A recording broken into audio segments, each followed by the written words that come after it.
Infrastructure, it seems to be probably one of the biggest common consensus now, so that we can probably even set up the International Development Alliance tackling this issue so that we can really avoid this geopolitical conflict. We need to define a vision in which we both prosper, we both respect each other's ability to run our systems internally.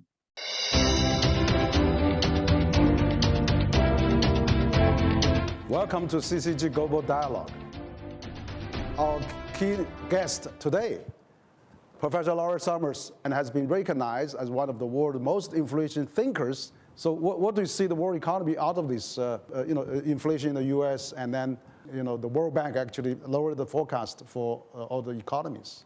I think we're likely to have significantly increasing interest rates if growth continues, if we want that growth not to translate into excessive inflation. And we're going to have to think about the consequences of all of that for some of the poorest countries in the world that have taken on very substantial debt, both because of the low interest rates and because of the challenges associated with COVID.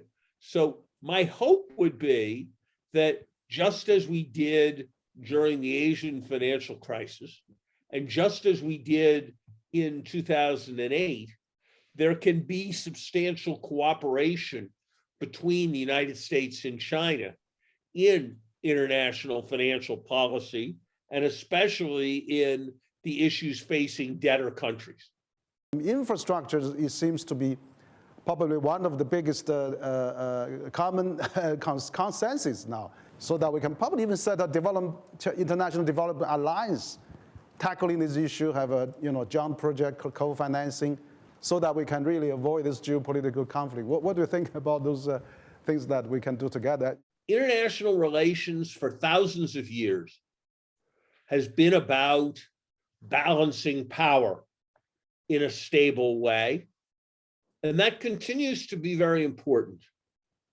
But it is also about achieving cooperation with respect to threats that endanger all.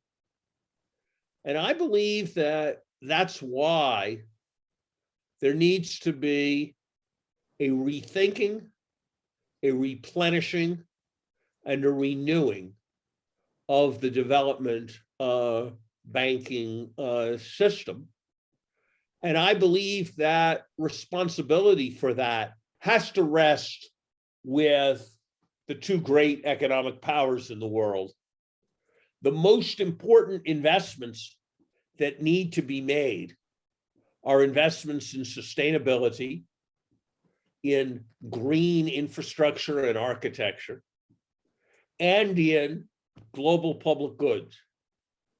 And it needs to be much more engaged in financing them, not just on its own, but with partners from the private sector, partners from national development banks. And it needs to pursue a common agenda of all nations and be a place where nations cooperate together. So what do you think about the US-China relation, in the post-pandemic era, how we can really, get along and while managing the risk? Henry, I've compared the US-China relationship to two individuals who have relatively little in common and who have substantial feelings of discomfort and distrust with respect to each other, who share a lifeboat with two oars in a turbulent sea a long way from the shore. And they may be right in their grievances with respect to each other. They may be right in their aspirations as to who should be in charge. But the reality is that unless they row relatively in unison for quite a long time, without the distractions of anger and conflict, they are not going to make it to the shore. And that is how I think the United States and China need to understand each other. If I had to use one word, I think the word I would use is co-opetition, to capture the idea that there's both going to be competition and there's going to need to be areas of cooperation. But I think ultimately we need to decide what it is that we want that is realistic to have. I don't think it is realistic for China to aspire to displace the United States as the world's leading economic power. I don't think it is realistic for China to aspire to a vision of the Asian continent in which the United States is not an active economic, political, and security participant.